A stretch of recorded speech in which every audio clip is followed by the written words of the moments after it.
La partita da Venezia-Monaco è una partita alla quale non abbiamo rinunciato. Ci rendiamo conto che il territorio è un territorio delicatissimo, bisogna rispettare l'ambiente, è giusto confrontarsi con il territorio, ma è pur vero che la montagna ha necessità di un'infrastruttura come questa. Sarebbe linfa vitale, sarebbe ossigeno per la montagna e per le gente di montagna. Il governatore Luca Zaia non molla. La regione continua a credere e volere con forza che il collegamento transfrontaliero autostradale diventi realtà, nonostante i tanti no.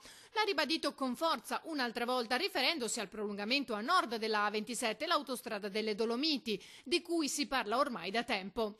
Zaia sottolinea come i rapporti con la società autostradale in questione siano buoni.